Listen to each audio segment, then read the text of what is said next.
Assalamu alaikum wa rahmatullahi wa barakatuh. This is me, Muhammad Abbas, physics teacher at Senior School and College. अच्छा बेटा, आज हमारा topic है physical quantity and measurement. Before starting with physical quantity, first we will learn about measurement. कि measurement क्या है? So, in physics, measurement का मतलब है the comparison of a non-physical quantity with some standard. जब हम किसी फिजिकल क्वांटिटी को स्टैंडर्ड के साथ कंपेयर करता है तो that is called measurement. For example, standard हमारे पास क्या है? Standard mean unit. स्टैंडर्ड का मतलब क्या है? Standard is the unit with which things are compared. Standard क्या है? स्टैंडर्ड का मतलब है कि एक ऐसा यूनिट जिसके साथ हम किसी दूसरी चीजों को क्या करता है? कंपेयर करता है. For example, length of this marker. If we ask a question from you student that how to measure the length of this marker, so इसकी लेंथ को मेजर करने के लिए हम कौन सा यूनिट इस्तेमाल करेंगे? इसके लिए हम सेंटीमीटर या मीटर को यूज करेंगे. सो स्टैंडर्ड का मतलब है कि आपने क्या करना है? यूनिट को चूज करता है. Standard is the unit when this things are compared. Standard हमारे पास क्या होता है? स्टैंडर्ड यूनिट होता है जिसके साथ हम थिंग्स को या क्वांटिटी को कंपेयर करता है. Clear? For example, kg is the standard for measuring mass. kg हमारे पास क्या है? किलोग्राम हमारे पास स्टैंडर्ड है मास के लिए. जब हम किसी चीज की मास को मेजर करते हैं तो इसके लिए हमारे पास जो स्टैंडर्ड है वो क्या है? किलोग्राम और ग्राम. इसी तरह metre is the standard for measuring length of an object. अब मीटर जो है हमारे पास क्या स्टैंडर्ड है to find the length of an object. Clear? इसी तरह time is the standard duration. जब हम क्लास की ड्यूरेशन को फाइंड करते हैं तो इसके लिए हमारे पास जो स्टैंडर्ड है वो क्या है? Unit time. फिर हमारे पास स्टैंडर्ड यूनिट कैसा हो सकता है? What is the characteristics of standard unit? So characteristic of standard unit is that it should be convenient and size. Size हमारे पास क्या हो? convenient. यानी इसका साइज बहुत बड़ा ना हो या बहुत छोटा भी ना हो. दूसरा क्या है? it should be well defined. हमारे पास यूनिट का एक कैरेक्टरिस्टिक ये भी है कि it should be well defined. जो हमारे पास क्या हो? well defined है. और तीसरा इसका जो कैरेक्टरिस्टिक है वो है easily available. जो हमें हर जगह पे अवेलेबल हो. that is called the characteristic of standard unit. यानी हम किस तरह यूनिट को चूज करेंगे? इसमें ये प्रॉपर्टी मौजूद हो: convenient in size, well defined and easily available. अब हम आते हैं फिजिकल क्वांटिटी की तरफ. सो हियर फिजिकल क्वांटिटी का मतलब क्या है? फिजिकल क्वांटिटी में all measurable quantity are called physical quantity. जितने भी हमारे पास मेजरेबल क्वांटिटी है उसको हम क्या कहलाएंगे? Physical quantity. Clear? And physical quantity means all those quantity which are observable and measurable. जो हम इसको ऑब्जर्व भी कर सकते हैं और इसको मेजर भी कर सकते हैं. that is called physical quantity. For example, length of this board, length of this whiteboard. तो इस व्हाइट बोर्ड को हम लोग फाइंड कर सकते हैं और इसको हम ऑब्जर्व भी कर सकते हैं. So that is called physical quantity. Physical quantity का मतलब क्या है? कि all measurable quantities are called physical quantity. जितने भी हमारे पास मेजरेबल क्वांटिटी हो इसको हम कहलाएंगे physical quantities. For example, length of an object, length of something, mass of an object, इस तरह एरिया एक्सेट्रा. ये सारे हमारे पास क्या है? फिजिकल क्वांटिटी है. यहाँ एक क्वेश्चन होता है कि हमारे पास ऐसी क्वांटिटी है जिसको हम मेजर नहीं कर सकते. So the answer is yes. Non physical quantity. हमारे पास ऐसी क्वांटिटी भी मौजूद है जिसको हम किसी इंस्ट्रूमेंट के जरिए मेजर नहीं कर सकते. फॉर एग्जांपल, देखिए हैप्पीनेस को हम किसी इंस्ट्रूमेंट के जरिए फाइंड नहीं कर सकते. क्लियर? और इस तरह लव, fear, etc. इसको हम मेजर नहीं कर सकते किसी इंस्ट्रूमेंट की मदद से. So the definition of non physical quantity is that quantity या non physical quantity are that cannot be measured directly using instrument. Those physical quantity they cannot be measured directly using instrument. जिसको हम किसी instrument के जरिए measure नहीं कर सकते, that is called non-physical quantity. For example ये इस एग्जाम्पल है हैप्पीनेस है, लव है, फियर है, एटसेट्रा. ये सारे क्या है? ये सारे नॉन फिजिकल क्वांटिटी में आते हैं. यानी आपके बुक में भी साइड पे बॉक्स में दिया है कि can you tell me the non physical quantity. आपके बुक में दिया है can you tell me the non physical quantity. So आप कहा सीखा होगा यस हमारे पास नॉन फिजिकल क्वांटिटी मौजूद है. आपने इस एग्जांपल के लिए फॉर एग्जांपल हैप्पीनेस इसको हम किसी इंस्ट्रूमेंट के जरिए फाइंड नहीं कर सकते. इस तरह मास के लिए हमारे पास एक इंस्ट्रूमेंट है या मास के लिए हमारे पास एक स्टैंडर्ड मौजूद है दैट इज किलोग्राम. इस तरह इलेक्ट्रिक करंट है हमारे पास, वो भी इसको मेजर कर सकते हैं. इसके लिए हमारे पास जो स्टैंडर्ड है वो है एम्पीयर. लेकिन नॉन फिजिकल क्वांटिटी के लिए हमारे पास स्टैंडर्ड मौजूद नहीं है. That is can not measure directly using any instrument. अच्छा, आप इसकी टाइप्स की तरफ आते हैं. Types of physical quantity. Types of physical quantity. So इसमें हमारे पास पहला जो है वो है बेस फिजिकल क्वांटिटी. यानी there are two type of physical quantity. Physics में हमारे पास दो तरह की फिजिकल क्वांटिटी है. एक का जो नाम है वो है base physical quantity. Base physical quantity fundamental quantity. Fundamental quantity and physics. इसकी जो डेफिनेशन है वो है those physical quantity and terms of which other physical quantity can be express. यानी जिसकी हेल्प से हम दूसरी क्वांटिटी को एक्सप्रेस कर सकते हैं, लिख सकते हैं, डिराइव कर सकते हैं. That is called base physical quantity. यानी इस फंडामेंटल क्वांटिटी की हेल्प से हम दूसरी क्वांटिटीज को क्या करेंगे? मेजर करेंगे. यानी दूसरी क्वांटिटी को हम डिफाइन करेंगे इसकी हेल्प से.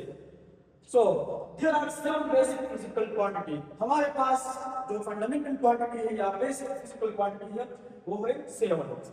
Number 1 length. लेंथ हमारे पास बेस में आता है. Length of an object. To find the length of an object. इस तरह मास, ये भी हमारे पास बेस फिजिकल क्वांटिटी में आता है. इस तरह नेक्स्ट है टाइम. ड्यूरेशन ऑफ, जिस तरह मैंने पहले कहा कि ड्यूरेशन ऑफ क्लास आप किस तरह फाइंड करें तो इसको आप यूज करेंगे स्टैंडर्ड एज अ टाइम. इस तरह टेंपरेचर है to find the temperature of an environment etc. Electric current, intensity of light and amount of substance. ये सब बेसिक फिजिकल क्वांटिटी हमारे पास जो है. इसका दूसरा नाम है फंडामेंटल क्वांटिटीज. अच्छा, दूसरा है derived physical quantity. Derived physical quantity means is defined in terms of base quantity. इसको हम डिफाइन कर सकते हैं लेकिन बेस क्वांटिटी की हेल्प से, या which are derived from base physical quantity. जो हमारे पास डिराइव होता है बेस क्वांटिटी से, that is called derived physical quantity. So derived physical quantity are those quantity which is defined in terms of base quantity. जो हम इसको define करते हैं बेस क्वांटिटी से, यानी बेस क्वांटिटी को हम यूज करके इसको डिफाइन करेंगे. So that is called derived physical quantity. For example, हमारे पास बहुत से एग्जांपल है. फिर सपोज हम इसका एक एग्जांपल प्रूफ करते हैं कि किस तरह हमारे पास एक बेस से डिफाइन होता है. यहाँ पे मैंने कहा है कि डिराइव्ड फिजिकल क्वांटिटी का एक एग्जांपल है एरिया. सो एरिया को हम प्रूफ करते हैं कि किस तरह so those physical quantity in terms of which या in terms of base quantities को हम क्या करते हैं? डिराइव करते हैं. and in terms of base quantities को हम डिफाइन करते हैं. that is called derived physical quantity. अच्छा, derived physical quantity की जो एग्जांपल है वो है फॉर एग्जांपल हमारे पास है एरिया. लेट्स सपोज हम एरिया लेते हैं. छुट्टी क्या है? derived physical quantity area. Area क्या है? एरिया हमारे पास है रेक्टेंगुलर शेप. एक रेक्टेंगुलर शेप में इसमें हम एरिया फाइंड करते हैं. तो इसके लिए हमारे पास क्या है? एरिया का फार्मूला है length multiply by breadth. We find area of some place, so we will multiply length with the breadth. अब इसका ये जो शेप है इसका लेंथ है, ये साइड इसका लेंथ है और ये इसका weight. So length multiply by weight. अच्छा देखिए लेंथ इसको हम मेजर करते हैं मीटर में और वेट को भी हम मेजर करते हैं मीटर में। And metre is the standard for measuring length. Length को जब हम मेजर करते हैं इसके लिए हमारे पास स्टैंडर्ड क्या है मीटर है। सो इसकी जगह पर हम इस तरह लिख सकते हैं length multiply by length it is equal to length multiply by length. So अगर लिखा जाए कि लेंथ हमारे पास क्या है, हमारे पास base physical quantity, this is base physical quantity. इस तरह दूसरा निकाल लेते हैं, it is also base physical quantity. So the data can be defined from the base physical quantity.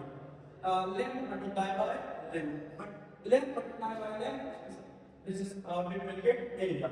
So derived physical quantity can be defined as those physical quantity which can be derived from base quantity. जिसको हम derive करते हैं base quantity से, it is called derived quantity.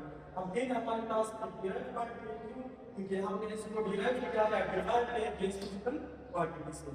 इस तरह से दूसरा example है speed. To find the speed of an object. अब स्पीड का जो फॉर्मूला है वो है v s by t, v is equal to s by t. v is the symbol used for speed, s is the symbol used for distance, and t is the symbol used for time. So इसको हम इस तरह लिख सकते हैं कि speed is equal to distance divided by time. अब distance क्या है? So distance का मतलब क्या है? Distance mean let's suppose हमारे पास 2.8 and point B. So distance is defined as the length of path between 2 points. 2 point के दरमियान जब हम length cover करते हैं, it is called distance. इसको हम क्या कहते हैं? Distance. So distance में असल में हमारे पास क्या आता है? Length आता है। The length of path between 2 points. So इसकी जगह पर हम इस तरह लिख सकते हैं कि speed is equal to length divided by time. So अब अगर देखा जाए कि लेंथ, तो लेंथ हमारे पास क्या है? Length is our base physical quantity. ये हमारे पास बेस फिजिकल क्वांटिटी है। और इसी तरह टाइम, टाइम क्या है? Base physical quantity. Clear? So by dividing base physical quantity, we will get the definition of speed. यानी length divided by time will be equal to speed. The length of path by volume per unit time is called speed. So speed की हमारे पास क्या है? एक derived physical quantity है। क्यों? क्योंकि इसको हमने derive किया है base quantity से, base physical quantity से इसको हमने derive किया है, that is why it is derived physical quantity. Clear? अच्छा इसमें किस तरह सकता है कि differentiate